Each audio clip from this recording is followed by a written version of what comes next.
Trial testimony reveals gambling giant Bally's paid $60 million to take over Trump's NYC golf course. The Boston Globe Trump Jr. said the sales price was $60 million, but the Trump organization had incurred a lot of costs over the years, so he wasn't sure of the net profit. He was followed on the witness stand Thursday by his brother and fellow company executive Eric Trump. The Trump organization managed the 18-hole Bronx course, which is visible from the Whitestone Bridge and boasts views of the Manhattan skyline, from 2015 until this year. The city spent more than $120 million to build the Jack Nicklaus-designed course on an old landfill, envisioning an East Coast version of the famed Pebble Beach links and major championships that never materialized. It's now called Bally's Golf Links at Ferry Point. A phone message left with a Bally's media relations representative wasn't immediately returned. The lease sale came after the city strove to strip the former president's association with the course after the January 6, 2021, attack on the U.S. Capitol. Following the insurrection, then-Mayor Bill de Blasio said he would scrap the contract with the Trump organization, claiming that Trump had incited the rioters and thus given the city legal authority to do so, but a state judge rejected that argument. The ruling last year would have allowed the Trump organization to operate the course through the expiration of its lease in 2035. The Bally's deal was approved by both the city controller and the city's parks department.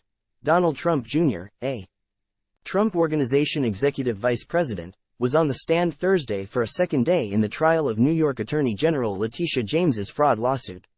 She has accused the former president, his company and some executives of inflating his net worth on financial statements that went to banks and insurers to secure loans and make deals. Time equals 400 Ms. greater than the former president and other defendants, including Donald Jr. and Eric, deny wrongdoing. Like his brother, Eric Trump denied any involvement in his father's financial statements, testifying, "I never had anything to do with the statement of financial condition," a state lawyer later pointed to an email Eric Trump received as far back as 2013 from a company executive who was asking for help with information he needed for Donald Trump's financial statement. "So you did know about your father's annual financial statement as of August 2013? State lawyer Andrew Amer asks. Time equals 400 Ms. greater than.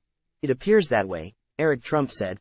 Donald Trump Jr. said that, despite the state's allegations, he still believed his father's financial statements were materially accurate.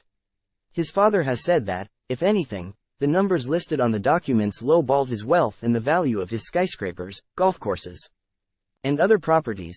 Echoing his testimony of Wednesday, Trump Jr. insisted that he only dealt with the financial statements in passing, signing off on them as a trustee for his father's trust and providing them to lenders to comply with loan requirements. He reiterated that he did so while relying on assurances from Trump Organization finance executives and an outside accounting firm that the information was accurate. If they assured me in their expert opinion that these things were fine, I would have been fine with that and signed off accordingly, he testified. Outside the courthouse, Trump Jr. told reporters he thought his testimony went really well, if we were actually dealing with logic and reason, the way business is conducted.